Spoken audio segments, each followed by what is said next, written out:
Welcome into another episode in the series of International Relation Current Affairs. In this particular session, we will try to understand the news related to high sea.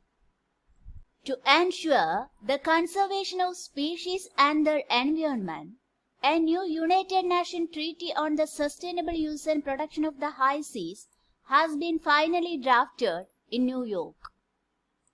After more than a decade of negotiation, United Nations member countries have agreed the first ever treaty to protect the world ocean that lie outside national boundaries.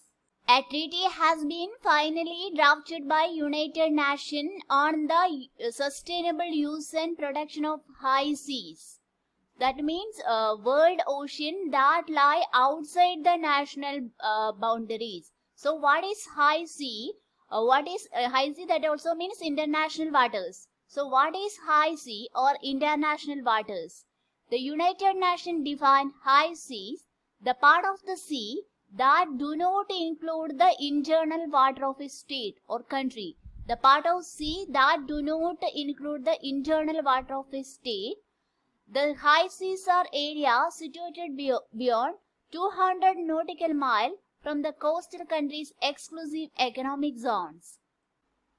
The high sea means the sea that do not include the internal water of a state. Internal waters are territorial waters that come in the limit of the territory of nation that are used by a country for fishing, oil drilling, etc.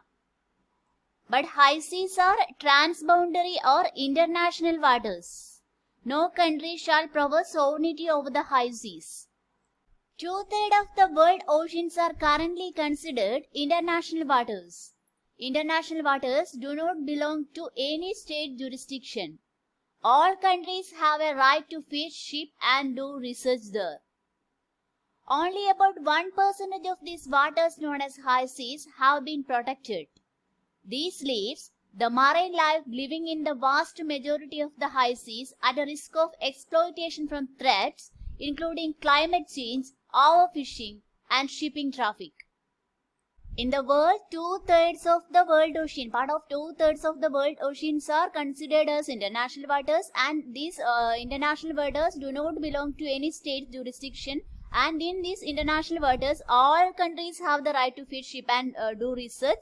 But the issue is that only 1% of these waters have been protected. So this raises a serious issue. That means the marine life living in the vast majority of the high sea are at the risk of exploitation. There are threats like climate change, overfishing, shipping, traffic, etc.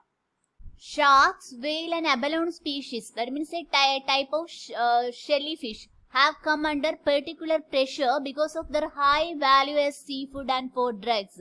And the IUCN estimate that 41% of the threatened species are also affected by climate change. So which are the species that are facing the threat of extinction? Shark, whales and abalone species. And according to IUCN estimation, 41% of the threatened species are affected by climate change. As per the treaty, the key measure is put the world's international waters into protected area. Put the international waters into protected area, which will help achieve the global goal of protecting 30% of the world ocean by 2030. To protect the international waters and achieving the goals of protecting 30% of the international waters by 2030, activity can occur in this area but only provided it is consistent with the conservation of objective. Activity can occur if and only it is consistent with the conservation objective, meaning it doesn't damage marine life. The activity that doesn't damage marine life can continue in this area. This could mean limiting fishing activities, shipping routes and exploration activities like deep sea mining. Now some related fact about high sea. High seas means international waters that doesn't come under any jurisdiction of any nation. So there are some major issues over high seas. One is in Arctic Ocean. The Northwest Passage is claimed by Canada, but European Union and USA says the passage is an international strait. And in Southern Ocean, Australia claims a part of Antarctic territories. 4 countries support this, but the rest of the world is against this Australia's claim.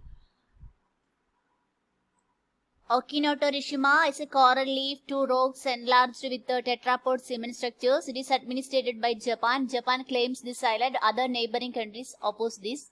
In South China Sea, there is a famous controversy. China claims the whole of it. Neighboring countries considered it as a international water or high sea. The High Seas Treaty was in news. It was a landmark agreement on protecting life on Earth. And next video we will discuss another topic. Thank you.